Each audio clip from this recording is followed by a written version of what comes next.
Sensitivity is intelligence.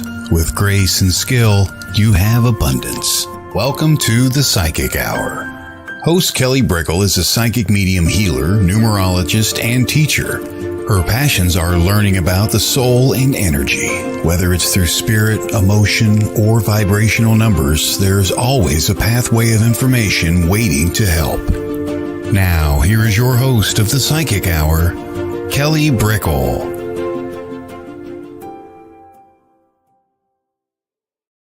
Hello, everybody, and welcome to the Psychic Hour on WLTK-DB, Let's Talk Radio.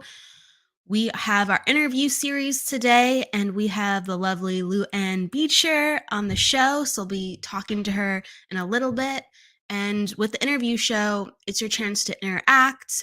We'll be talking about life, mediumship, psychic, whatever is in the vein of energy. If you have a question while we're talking, you can pop it down, and we take it a little bit later in the show. So if you have something in mind, that's how you do it, and that's how you interact. And so, hello, everybody, as they're coming in. Hello, B. So we always dive into a topic of the day to warm up the show, and really what came to mind today, because, I really allow it to flow. Sometimes I write things ahead of time, and then I wake up and I go, you know what? I'd kind of rather talk about this. Or sometimes I start talking and then the topic just naturally changes, right? So it naturally changes to what I felt originally kind of when I woke up or what I was thinking about. So I let myself really be inspired. And it's something that I don't really think through. I just allow it to happen more so. And so to give you some perspective on this, hello, Kevin. When I was waking up today, I was thinking, okay, so like, what's the topic, right? And sometimes it hits me right in the beginning, and sometimes it takes time. So this was one of the days where it took time. I'm like, okay, I'm waiting. What's the topic for today? And it was just nothing. And I'm just like, that's okay. It will come. And so I'm getting ready, and I'm eating and stuff like that, or I'm getting ready to eat, and I'm just like, I know it's gonna come. Like, I have faith, but I'm kind of like, not pure annoyance, right? But I was kind of like, come on, I have a job to do. Where is it? Right? And so anytime I get emotion infused with what I'm thinking, that's a sign for me to go, oh, there's something here. So I was aware of my slight annoyance and my confusion that nothing was coming, because I'm like, my mind's like nonstop. Of course there's something, like, I'm constantly juggling things. Of course there's something that will inspire me to talk about, but there was nothing. So I was just like, oh, okay. Well, spirit is awful quiet today, and that's the topic of the day. Sometimes it seems like spirit goes quiet, and you're like, what do I do with that, right? And you can feel that in so many different categories with just how you connect and how you work with the spirit world. You could do it in a professional setting. You're like, wow, okay, the connection just doesn't feel as strong. There's that. Or you just really have to put your trust in because you're walking blindly. And then there's also times where you have made a commitment. Let's just say you're meditating at home and you sit down, or, you're talking with your loved ones or your team that encourages you throughout life. And you're like, sat down for guidance, and I just hear nothing. I just hear nothing. And that's a lot. That's a common thing I hear with people, honestly, that when they're developing, think about it. When you've had a teacher, that's probably a question that you've asked. I'm not getting anything. It's not working. Not getting anything. And really, most times it's about either slowing down within your own life, or slowing down, breathing, and allowing yourself to ground more actually within the connection, because our mind's going so fast. To ease on in, usually there's a quality of that, or to use the energy as evidence. Maybe all of a sudden somebody feels apathy. You're not going to get any emotion. Maybe somebody all of a sudden, while you're connecting to them, you're seeing just darkness when you look at their future, and it could be connected to hope or despair, or they don't know the next step.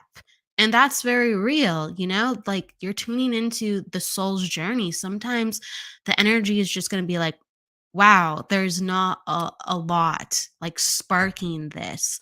There's not a lot of awareness here. The energy is very muted. And that can come in so many different forms. Sometimes it's like nothingness. I know, when I'm covering all across the board with what it means when I get nothing, or in my life when I've got nothing. So this is how I was inspired to talk about. So, sometimes in meditation you just see black, right? You just see black, and you're like, "Oh, I'm not seeing anything." And really, there's a lot of subtlety going on. Sometimes it forces you to just be in the body, be with your emotions, and be present in a different way. And other times when you just relax, actually these beautiful like little streams of color come in, but they're so subtle that you just see black at first, and you're like, what is this? What is this? It's not working. And it's just like, think about it. We don't wake up in the morning the same way. We don't start our day the same way every morning. Some people are more consistent, but sometimes you're not going to drink your coffee. Sometimes you're going to wake up and you feel like $1,000,000. And other times you're going to feel sluggish, or maybe you have pain. And that's like life. Well, it's the same way we start up our energy. And really it does mirror what's going on with our life, or it mirrors what really we need to learn with our energy, whether it's patience, understanding, to find something we just did not expect, that silver lining. But ultimately, I really find that when my connection is a little bit wobbly, it's because I have to slow down in my own life, right? So I might be like doing readings or doing classes, and I'm just like, this is great. But like, the energy is so fast, and sometimes you don't have a chance to catch your breath. And so like I'll look around my house and I'll go like, oh, um, I better do some laundry. I better organize a couple of things. And then I'm aware that my energy starts to feel rather compressed because I've been going too fast. And it's like everything is actually right there. That's like the whole thing. Like when I couldn't feel today or think, or I wasn't inspired the same way, right? It was because not that it wasn't there. Like spirit was all around me, guiding me, you know? Like everything was active. It was just there was a part of me that needed to slow down, or there was a part of me that needed to hear this quite like this. So there's always a reason. And when we go, I'm just going to trust, I'm just going to be at peace, that's when things come. And granted, they could be, again, very small, very subtle. And you're just like, that's all I got. But you got something. But you got something. And the gratitude within that, and the remembrance in that, that you got something, whether it was, a reminder of grandma, and, just the way that she looked when you'd visit her, or like her favorite colors, or just she flashed you a smile when you thought about her, or when you just sat down and meditated. I don't know, maybe you saw a flash of something that really caught your eye, and you're like, well, that was unique, even though it lasted for zero point 0.5 seconds. Just savor and cherish everything that you get, and know that it all links to the bigger picture for yourself, where your energy is going, where your spirit is leading you, and where spirit is leading us. There's always a reason. So continue to have faith, patience, and just slow down and take it as it comes. And there's always a message, even in what seems like the darkness or the nothingness, or something not to be expected. There's always something. And spirit really makes sure of that, because spirit is all full of purpose and creation and wonder. So I invite you to think like that on something that you've, I guess, been searching for lately, or been wanting to find within your own spiritual practice and experiences. I invite you just to look at it slightly different way. With that said, Sending love out to you. And we're going to be tuning in with our guest in just a moment with Luann. And so we'll see you in a moment.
Hello and welcome back. It goes like that.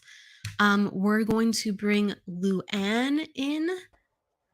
Hello. Hi. Hey. How How you are doing? you? Good. How are doing you? good. I'm doing good. It's great to see you. It's great to see you too. Yeah, we're feeling blues today, like a Yeah, little lighter blues and stuff like that.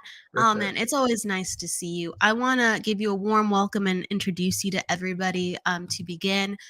Ann Beecher is a spiritual medium, healer, and teacher. She started her mediumship journey in the 1990s and has had the honor of studying with many reputable spiritual teachers over the past 25 years.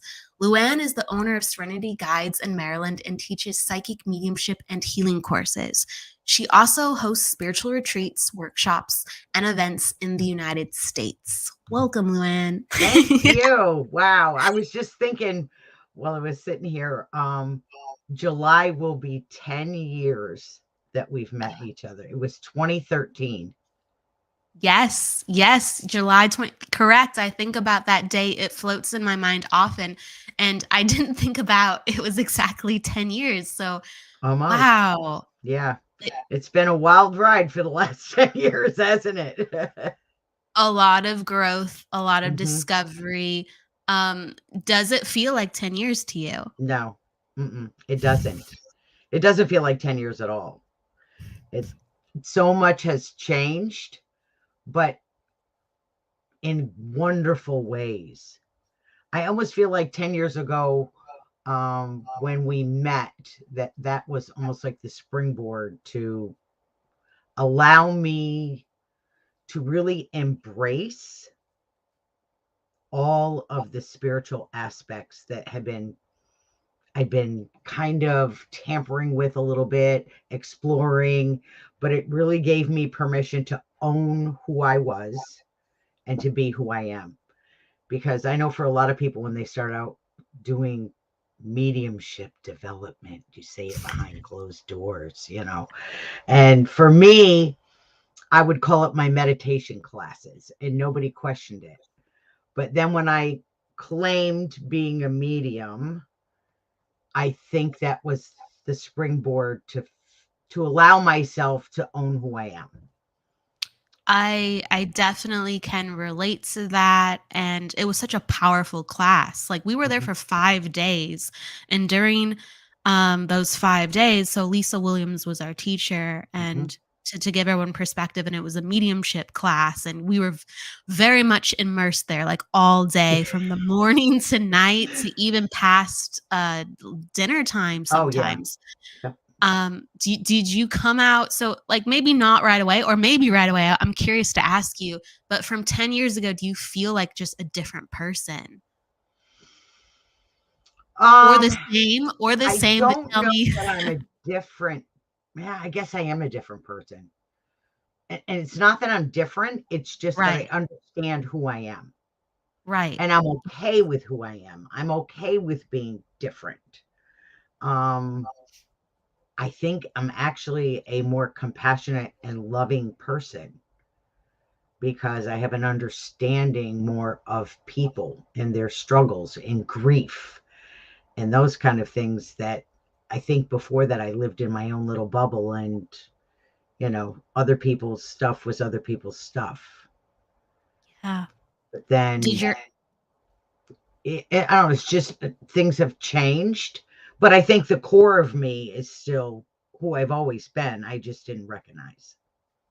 That makes sense. Yes, that's how I feel too. There's just certain things that are so different, but fundamentally, it's still strongly you. Mhm. So when you said you're much more aware of other people through your work, did your empathy change, or did you just see so many different scenarios that you're like, wow, I think this is that was a life? lot of it. Yeah. So many different scenarios of very amazing, loving stories of support from the other side for things that people were going through, but also such tragic stories of things that happened to people that I never, ever thought that I would come across in my life.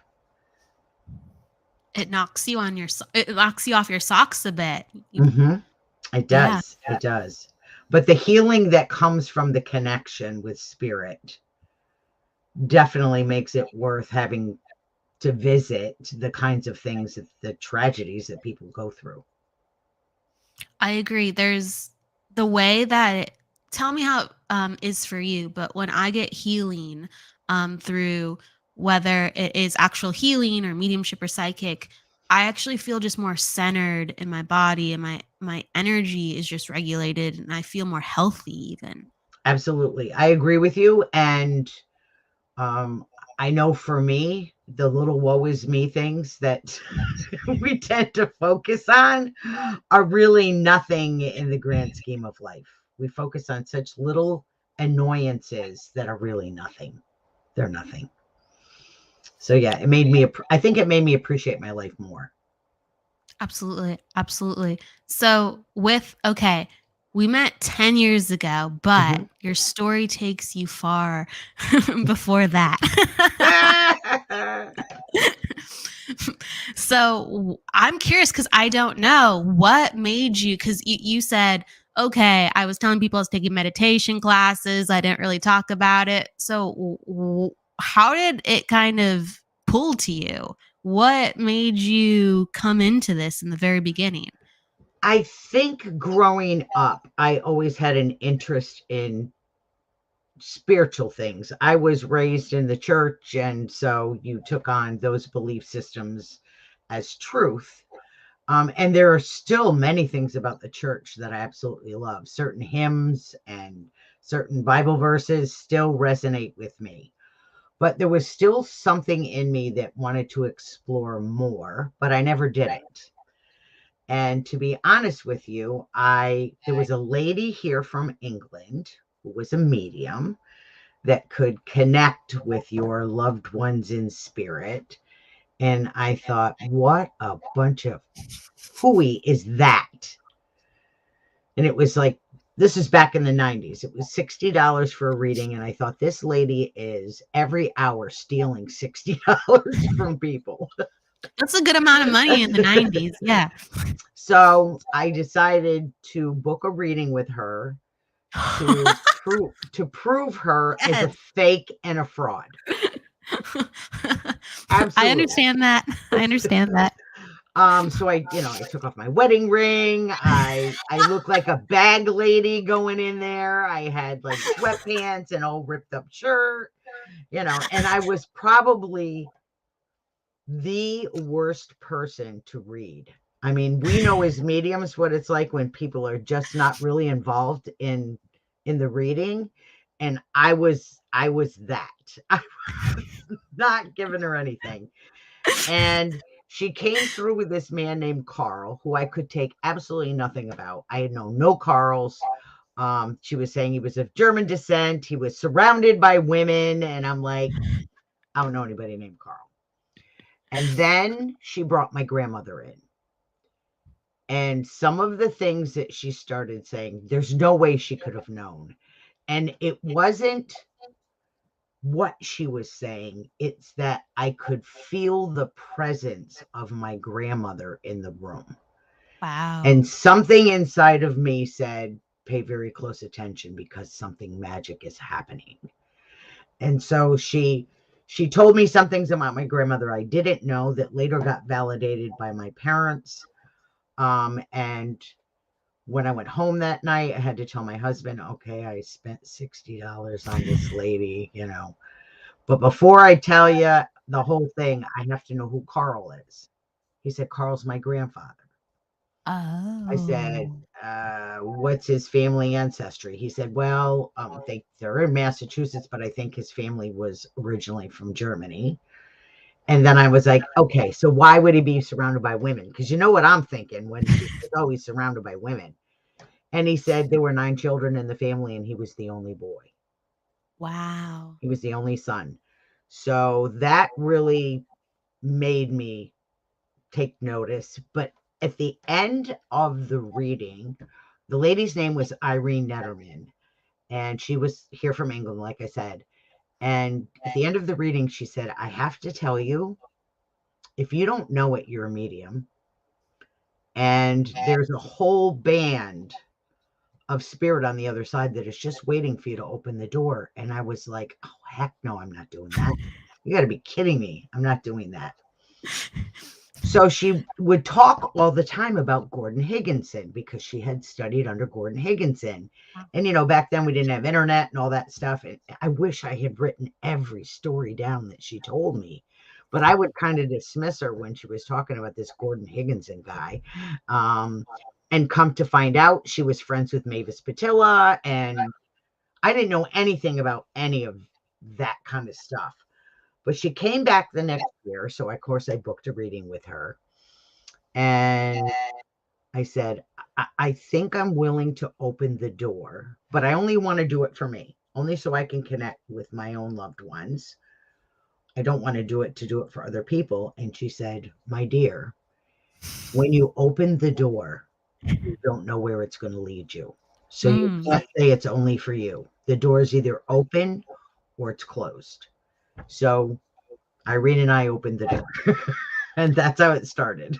So I'm curious. So I can understand. I mean, that sounds amazing. And then she actually was very reputable because she had very reputable associations and wonderful teachers like Gordon Higginson, and Mavis Patilla. For those tuning in, those are just they're pioneers. Absolutely. They're amazing, amazing mediums. What then made you go, okay, I'm willing to open the door for me? Because that's a big jump, even just that, even if you had a good experience. In that year between saying, no way I'm doing this, that's ridiculous, and saying, okay, I'll open the door, I started reading some books. And a number of them were by Sylvia Brown, for anybody that knows Sylvia Brown. Poor Sylvia, I think towards the end of her mediumship kind of got ruined by TV. But her books, when I was reading them and she was describing the other side and even some of the things she said about Jesus, because I said I was a churchgoer back then, and they really resonated with things that I had questioned since I was a kid about, life, death, the things, the crazy questions we ask ourselves. Yeah. And she was presenting them in a way that made sense to me. I'm very left-brained. Like, things have to make sense to me. I don't just take things because somebody says it's so. I dissect it. I said my mediumship development, I call myself a snail. I did not zip through things. I very slowly took things, looked at them, revisited my beliefs. What did I still believe? What didn't I believe? So really, the reading was what opened the door. And then once I agreed, Irene would work with me when she was here in the United States. on my development. And, she was having circles. I didn't know what any of this stuff was, coming together and having a circle and all that. And she would have us pair up and read. And I'm thinking, this is the craziest thing. And then I found out there's a church for this stuff called spiritualism. What do you mean there's a church that talks to dead people? It's like all these things I was not aware of at all. Just not aware of any of it. No, everything that you're saying, you know what? Our journeys are actually a lot more similar than I can really, there's a lot of similarities, Luann. There really is.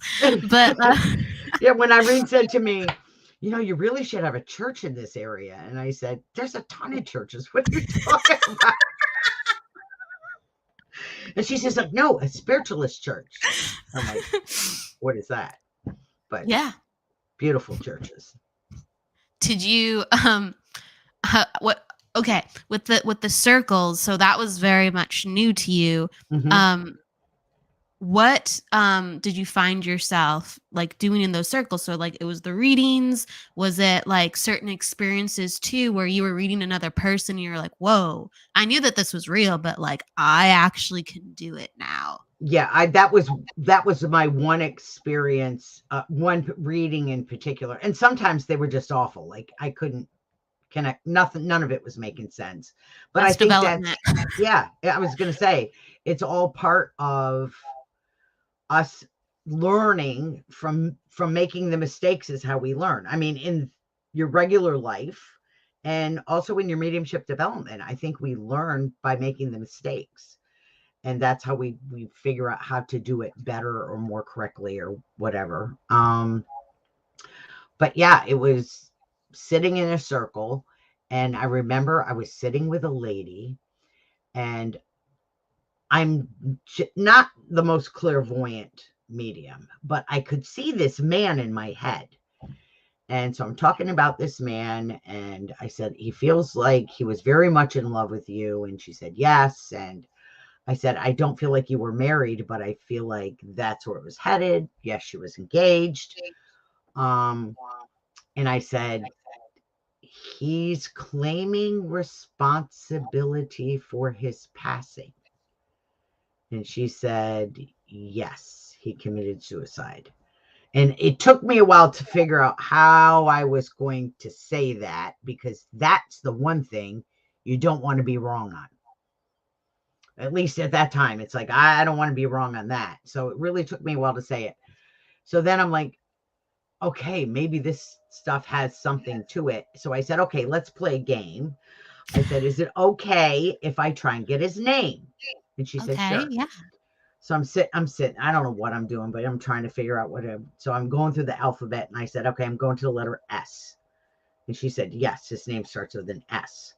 Well, my husband's name is Steve. So of course that's the first name that I pick. I said, okay, his name is Steve. I only said it because my husband's name is Steve. And she said, yes, his name was Steve.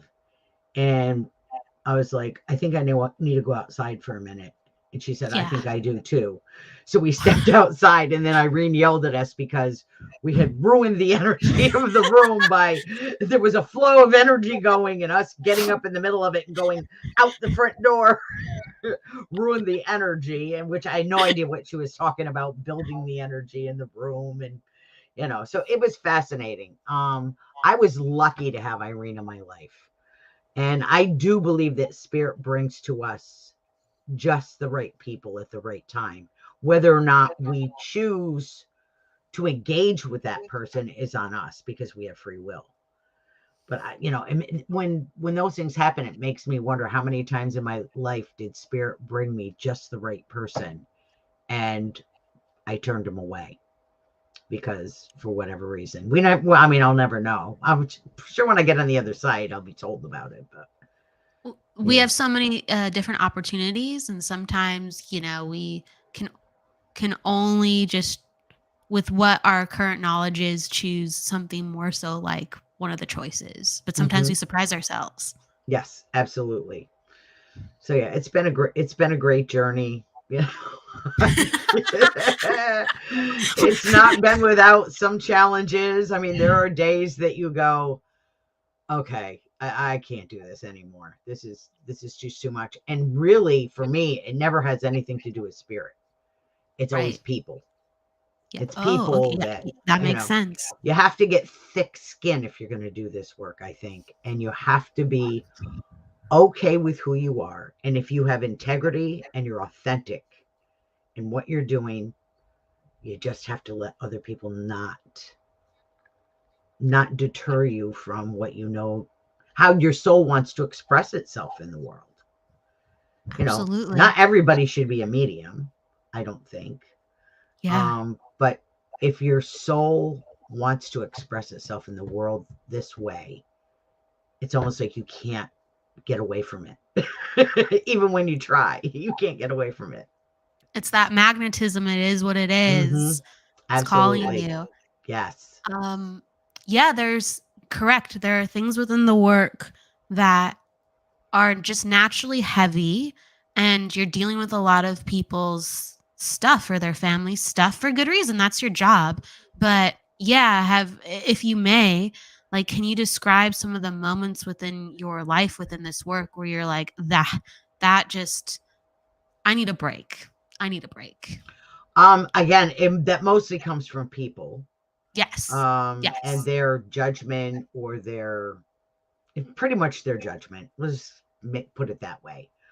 That I don't know that I want to say it, but I'm going to say it. It's not even people that I'm reading for. It's other mediums. It's like we should be Oh, supporting each other. got it. We should Yeah. be uplifting each other. And who cares who's charging what or what's teaching or who they're partnering with or who they've aligned themselves with? What does it matter if they're happy in their work? Be happy in yours and let them be happy in theirs. But I find, a lot of that that goes on. Yes. That just makes you go, I don't know that I want to do this anymore. But yeah, they're few and far between for me now. It was more earlier on it was when I was doubting myself and how far do I take this? Should I be doing that? And then you get the criticism, that you go, okay, maybe I should not be doing this. And I will say lately, I've been so very blessed to have had many amazing opportunities fall in my lap in the last year that I was so excited that I said yes to everything. And Awesome. now I'm finding, I overextended myself. And so I think next year, not quite do so much, because what I'm finding is I have no downtime, very little downtime. I'm constantly trying to stay on top of things. And where I used to, have time to prepare and that kind of thing, now I'm finding that's like, oh, this is coming up today. Okay, let me get it done today because I don't have any other choice. It's happening today. So yeah, I would give myself more days in between.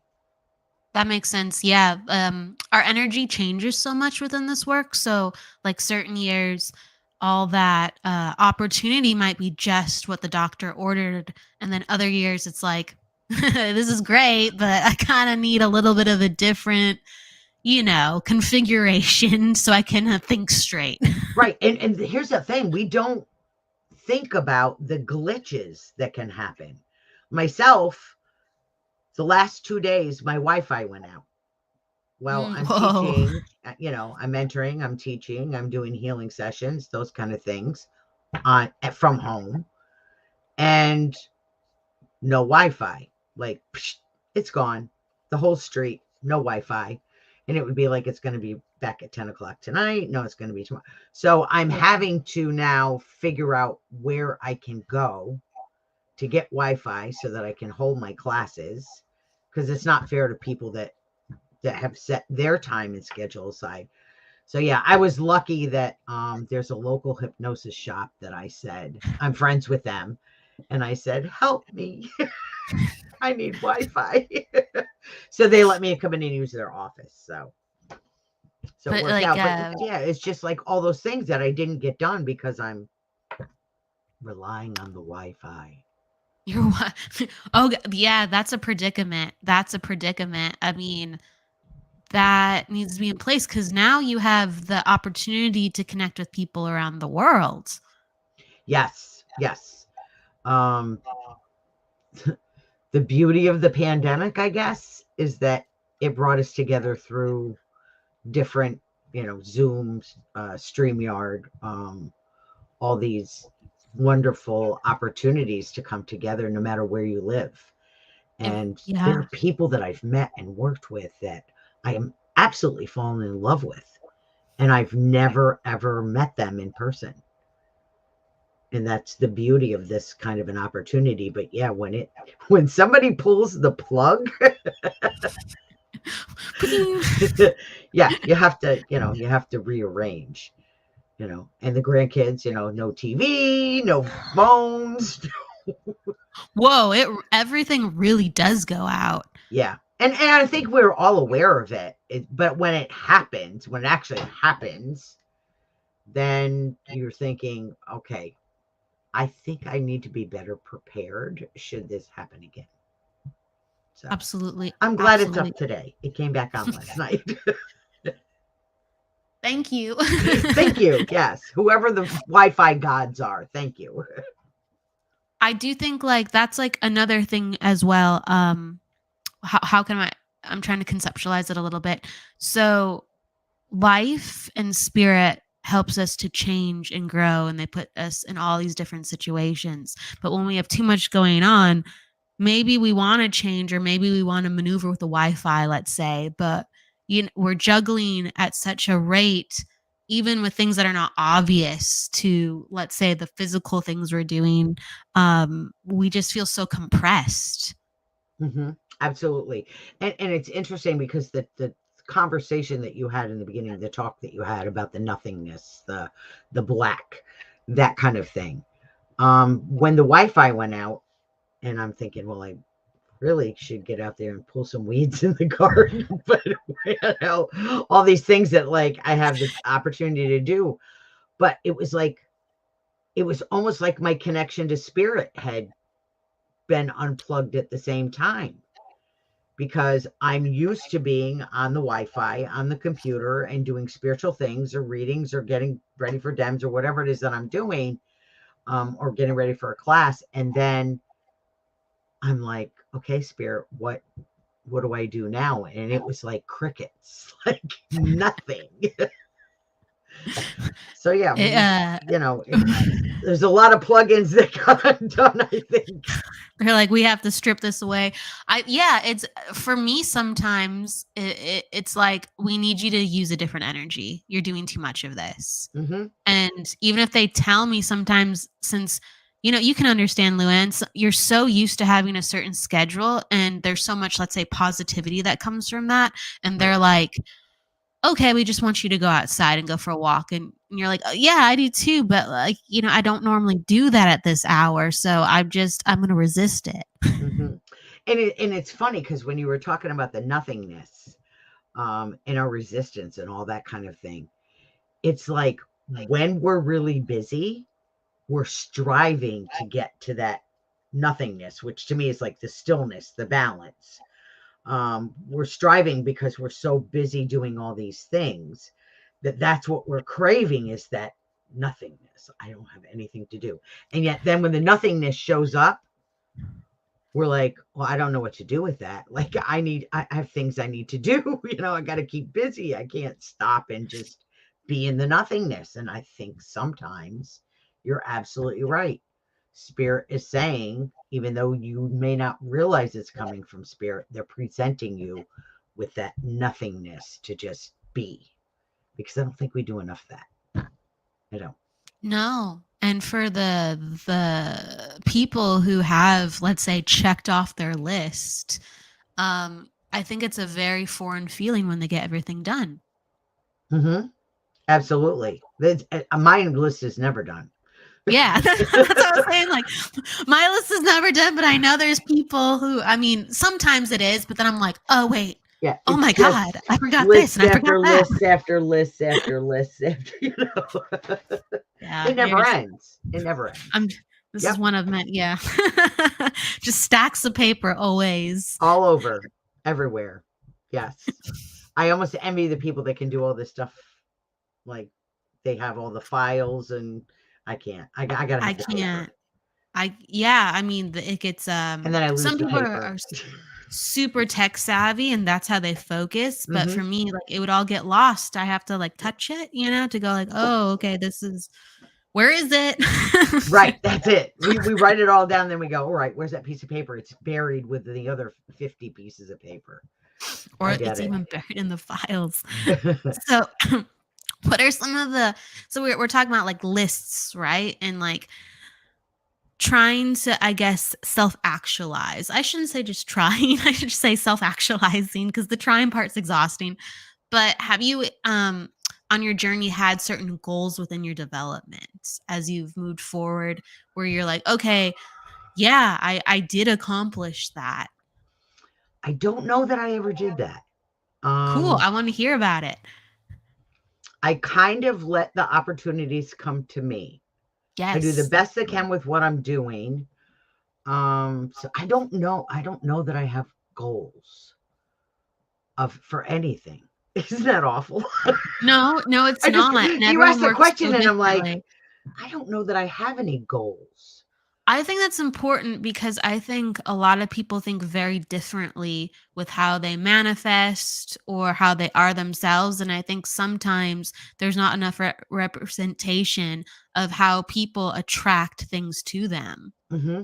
It's not one But yeah, size fits all. So I'd love to hear how, yeah, like how did things come to you? Were you just like, that sounds nice. I wonder when that's going to happen? Or like, how does it go for you? I don't know. I think I've just been really diligent with my development, which had brought the right people to me for me. And through those associations with the peoples that I've worked with, opportunities have come to me. And I think that's Spirit brought me the right people for me. Just because they're right for me doesn't mean they're right for other people. But I've been really fortunate to work with some humble mediums and teachers that just give so much of themselves. And I keep telling them that's a person I aspire to be someday. So if that's a goal, I don't want to be them. I remember when speaking of Lisa Williams, the reason I got drawn to her was she had a TV show called Life Among the Dead, I think was the name of it. If that's not the right name, I apologize. No, it's that sounds right. Life Among the Dead. I think that's right. I think that's right. it. So Yeah. she was on TV and I would watch the episodes and I would say to myself, oh, someday I want to be just like Lisa Williams. Someday I wanted to be just like Lisa Williams. Because I was so impressed with the quality of her work. And then when I had better connections with Spirit as I was learning, they literally said to me, you don't want to be Lisa Williams. You don't want to be anybody else. You just are trying to find yourself. Yeah. So work on yourself and don't try to be somebody else.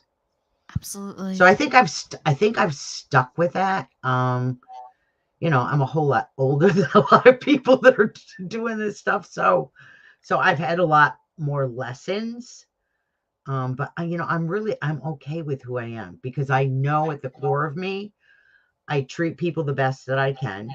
Do I screw up? I do screw up sometimes. And I look back and I would have handled that different. But I don't ever intentionally try to bring anything that's not the highest and best for them. Absolutely. And I've heard it said, I wish I could claim that, but I can't. But you always want to leave people better than you found them. And that's kind of what I live. I don't know who said it, and then I had read it or heard it. And I thought, that's really, for mediumship or healing, that's a beautiful way to look at the work. Do the best you can. Try to leave them better than you found them. And if you've done your best, that's all you can do. If it's not enough, it's still the best you got. Exactly. It's a very good energy to be in. And we're all human though, Mm-hmm.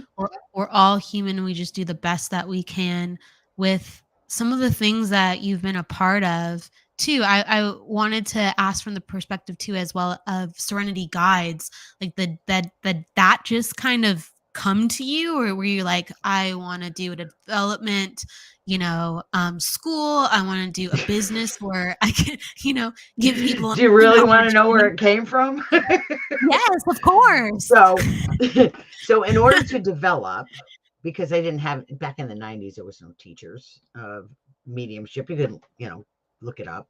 In America, there wasn't. Yeah, for sure. So I had space in my basement, and I created a classroom in this room.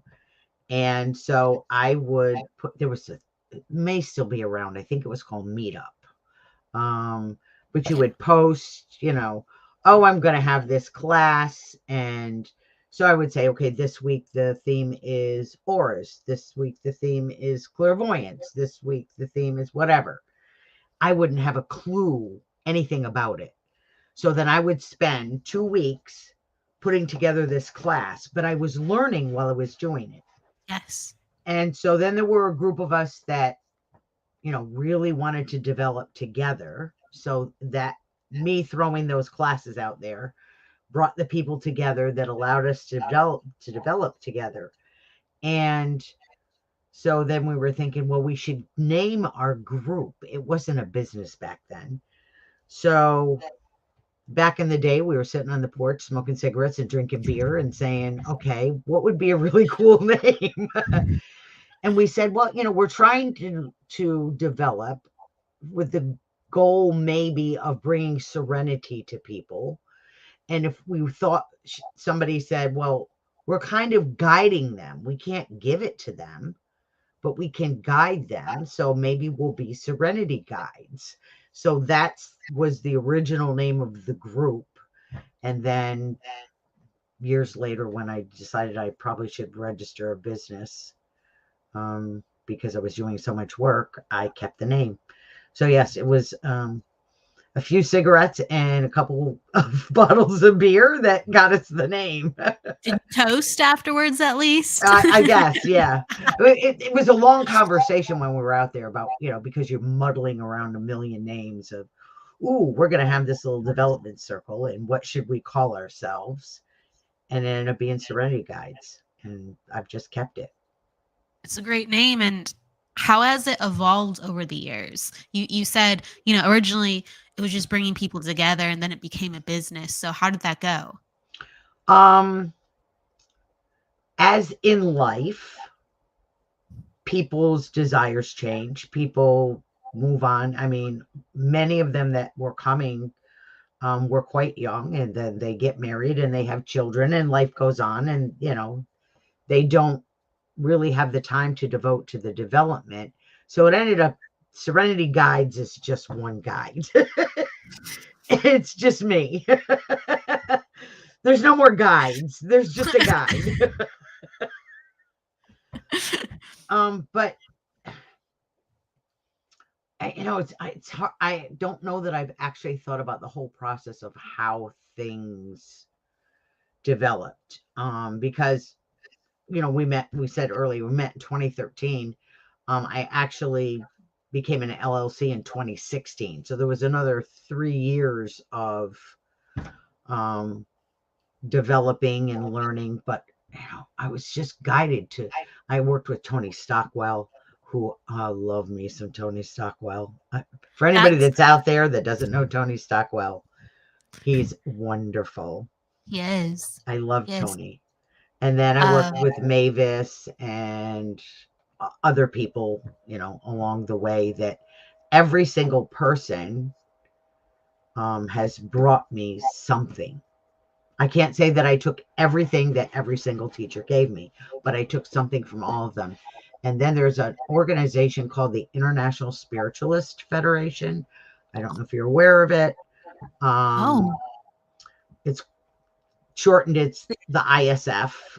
Their website is is it like the. the SNU, if I may ask? Is it like the No, SNU? Okay. it is not, because they're not connected to churches or anything like that. That's not to say there aren't, I call it ISF, International Spiritual Federations, ISF. It's not that there aren't people that are members of the ISF that don't have churches, but they're not necessarily connected. You don't have to be a member or whatever to have a church, and nothing against SNU or NSAC. It's just a different organization. And there are 3 aspects to it: philosophy, mediumship, and science. Mediumship could be trance, physical, readings, demonstrations, whatever. But their goal is to teach throughout the world and allow people to experience and develop reputable teachers. They just had their USA event in New Jersey, which I went to 2 weeks ago. Oh, wow. And there was spirit artists. We did mediumship, mesmerism, trance mediumship, trance healing. So there were all aspects of mediumship. Yeah. That Wait, so is we learned about. this like a conference then? Their conference is in June. Okay. So it was like a smaller.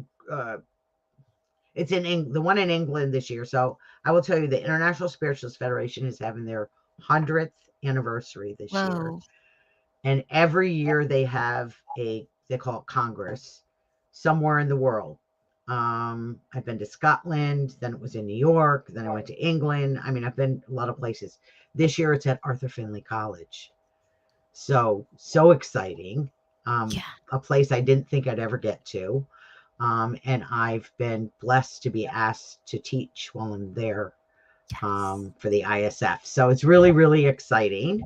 And then I'm going to stay an extra week and take classes because I'm already there. So why not do that? It makes perfect sense. It makes perfect sense. But yeah, they're a fabulous organization that I've fallen in love with.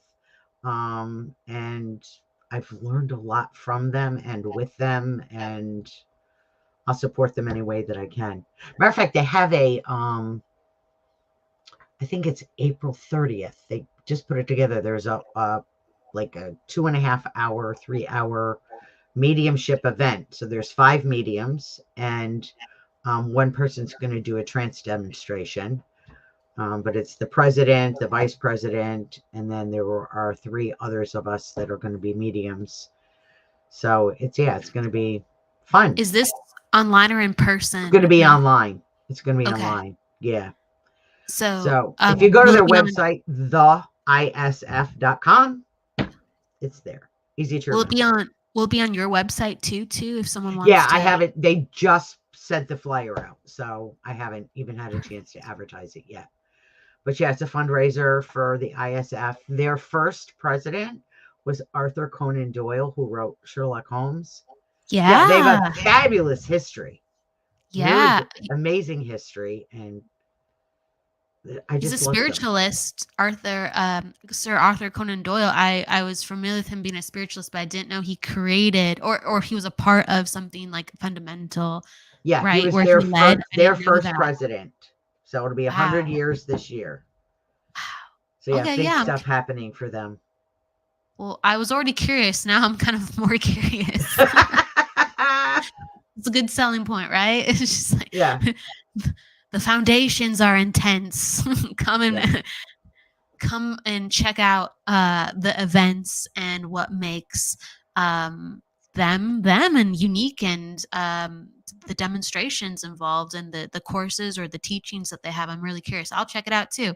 What do you have additionally going on this year as well? Because you said, you were like, oh my gosh, I've said yes to too many I'm things trying again. to think. So this month I'm going to be in upstate New York it's called New York Shift, which is like a vendor event. I don't do a lot of vendor events, but it just happens to be in Oneonta, New York, and my cousins live there. So I thought it was a good reason to go. Hey. So I'm going to be doing healing there. I find mediumship a bit overwhelming at a vendor fair. If you've never done it at a vendor, it's tough. I agree with There's you. too much exterior. Yes. Some So people, they yeah. vibe with it, and my brain's too busy sometimes to, And I you want know to what I walk mean? around and see all this stuff. Right. Yeah. There's just so much going. There's so many different directions Right. around you. Yeah. Yeah. So I'm I doing hear that at the you. end of this month. Then I have the ISF event. And then May 5th. There's an event here in Maryland, which is I'm going to do demonstration of mediumship. There's a demonstration of aura photography, and a man Whoa. by the name of Roland Budahawk, who's from New Jersey, is a fabulous healer, is going to do this big group healing. Then in June is Arthur Findlay College. Trying to think. Maybe going to Newfoundland in August. I was invited to go there. So we'll have to see if we can make that work. Then I'm also going back to England in September I was asked to be a part of its International Mediums Week. And it's a place run by Joe Bradley, who I don't know if you don't know Joe Bradley. She's a transfiguration physical medium. I'll have to check her out, Joe Bradley. That sounds. Her first name sounds familiar with like what I remember of trans medium. I have to look. Yeah, she does trance work. She does physical mediumship. She just opened a center over there called Hope Spiritual Center. So I'm going to be going over there and working for a week. I'm doing, I don't remember, teaching beginner trance. I'm going to work with Joe with transfiguration. I think I'm doing sound healing. I'm doing an art thing. I'm just playing. Yeah, no, you're just playing. Yeah, I'm just playing. With And then I've got some retreats and stuff coming up. So yeah, I'm busy. Right. You're busy. What kind of retreats? So people know, like, what resources that you can provide. We've done a number of them, right? The one I'm doing in October is a spiritual art retreat where we're going to be just exploring working with spirit in different forms of art and drawing mandalas and autographs. And we haven't really put the whole thing together yet, but that's coming. I've done healing retreats, mediumship retreats, trance retreats. I work with a group called Highly Intuitive Kids, which is a group for children that are sensitive and can feel spirit. So I've done retreats for them. So yeah, I got my hands in too many pots, I think. And so are these all like in the East Coast or like Maryland? Most of them, will be in Maryland. The retreats that I do are mostly in Maryland. I've done them in other places, but I've kind of stuck to Maryland. And then COVID came and the whole retreat thing kind of went out the window. And it's true. So I'm now just exploring again, doing retreats. So, but I like it. But there's like a lot of good things that you're doing. And and I'm loving it. I sometimes ask people like, oh, like, what are you craving for this year? Like, where does your energy, like, where is it leading you? Because some people are like, oh, like, I've been really called to heal this year or to teach or do more mediumship. So do you find yourself like that, or do things just happen? They've kind of come to me. I will say for the healing, there is a group that does trance healing and combines trance healing with astral travel. So it kind of came about during COVID. with a lot of people on respirators. So the astral travel became Wow. easier Oh, wow. to connect with the people because they were unconscious. Yeah. We've done, there's different people leading different groups. So it's like we try to keep constant healing going. It's just been unbelievable. Stage 4 cancer people that are healed. I will Whoa. tell you, my own 10-year-old grandson had a medical crisis last year where he was on life support for Oh my gosh. 20 something days, 7 surgeries in 11 days, and God. he lost his small intestine through the process. They were trying to save it, and they'd take more and more and more and more and more. And he wasn't expected to survive it. And they said he'd be years on IV nutrition and feeding tubes and all of this. And it'll be a year in May that it happened. And I can tell you that this child had the benefit of the healing groups sending him healing almost 24 hours a day when he was in crisis. And he is off IV nutrition. His feeding tube is down to like 10 hours a day. They said he would have difficulty gaining weight. He probably, would stunt his height. And that he would have nutritional problems because there's no small intestine. So I can tell you last week, when he came home in June, the end of June, he weighed 55 pounds. Oh my goodness. When he got weighed last week, he is 85 pounds. He has grown 2 inches in height. Yes. And that's when they dropped another 2 hours off his feeding tube and he's down to 10 hours. And they said they thought that would be a lifelong thing. Wow. And I will tell you, he is the norm, not the exception for people that are getting this kind of healing. So it's been just unbelievable what is happening. Like I said, stage 4 cancers, that the cancer is gone and people are just thriving, being the benefit. So it's for critically ill people is what they're, or either critically ill or a diagnosis that says you've short lifespan. How big is the group of people, or what kind of group setting facilitates this? It's all done online right now, unless we're getting together. I mean, like at the ISF event, we did trance healing for one of the people. So what happened is we all got this training through Robin Hodson, who's the president of the ISF, for trance healing and a way to astral travel to the people. And so people that were interested in this signed up. And in the beginning, we were all kind of just willy-nilly doing it when we can with a few scheduled times. And then there were several of us that said that we wanted to devote ourselves to this. And so we formed different groups. So there's one, I don't think there's any there's one on Sunday night. I was going to say, I don't think there's any on Saturdays. But the other 5 days of the week and Sunday night, there is a healing group. And you can either go to one regular or you can cherry pick when you can make one. You don't have to say, I'm in this group or I'm in that group. That's and important. We've just been doing what we do, and magic is happening. I mean, it's so important to have, well, of course, community like that. But when you are doing something like with synergy for that much of a needed outcome, it's huge. It's huge.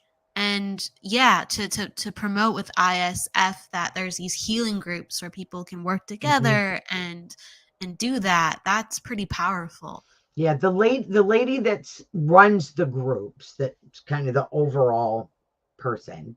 His name is Nancy Ryall, and she is associated with Crumbaugh Church in Leroy, Illinois. Oh, so wow. It's CRUMBAUGH,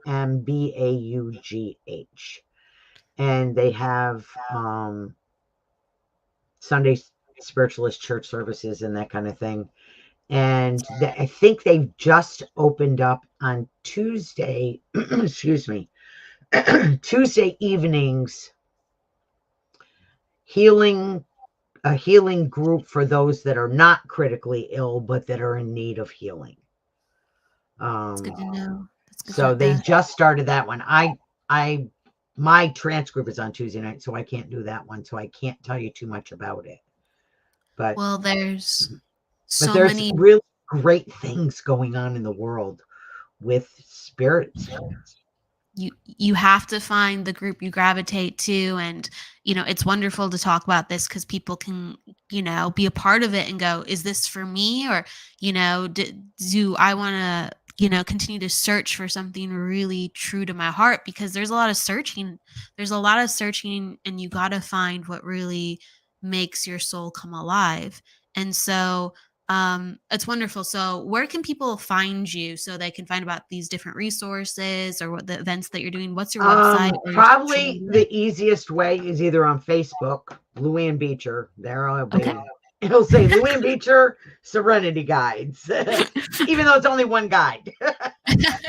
Well, no, hey, there's spirit too. There are spirit guides for sure. And then my email is serenityguides@yahoo.com. So that's probably the easiest way to reach out. I think, it's interesting for those people that would be interested in like trance healing. So in these groups that we're doing, we're not doing the healing. We're just holding the space for healing and inviting spirit to come in and do the healing. So it's not, you don't have to have Reiki or healing touch or any special anything. But I know that there's a lot of people at home that love volunteering, and yet they're not, with everything that's happened with the pandemic, there's people that still are just not comfortable being in like with a group of people, or you have your own health issues that you're, compromised or something. And so, being out in public is not the best choice for you. These are volunteer things that you can do at home. Yeah. So it's great opportunities for those people that have that kind of an interest. It's perfect. It's perfect to share. It's perfect to talk about for all those reasons.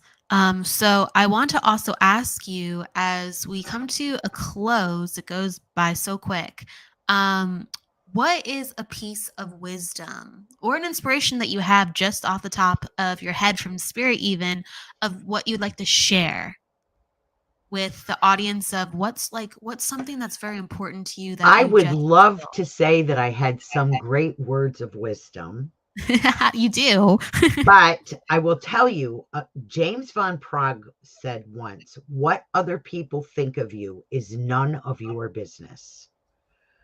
So I would just encourage people, stay in your lane, do you, be kind, be authentic in who you are, and wonderful things will come to you if you just be you, put yourself out in the world in the best way you can. And that's where the magic happens. Absolutely. Absolutely. The authenticity, it's so simple, but that's where the magic happens. Thank you so much, Ann, for being with us today. I loved hearing your story. You cracked me up and many times. And there's so much. We didn't even get to trance. We didn't even get into more healing with some of the stories. So you're always welcome on in the future. Thank you. Thank you. Absolutely. Thank you for providing so many options for people listening if they want to expand what they're doing with this work. With that said, I'm going to send you love, and I'm going to tell everybody, please go with love, luck, and light. We will see you next week. Our guest is Colby Rebel, and we have the reading show on Friday too, and the interview series on Wednesday. So we mix it up. So awesome. We have awesome people. Colby Rebel. Gotta love her. I love you and I love her. So I love you too. Gorgeous people. Sending so much love to you, Ann. Please go with love, luck, light, and don't forget to live, everybody. See you next week. Bye. Bye. The truth is here and now on WLTK-DB Talk Radio. at WLTK-DB.com.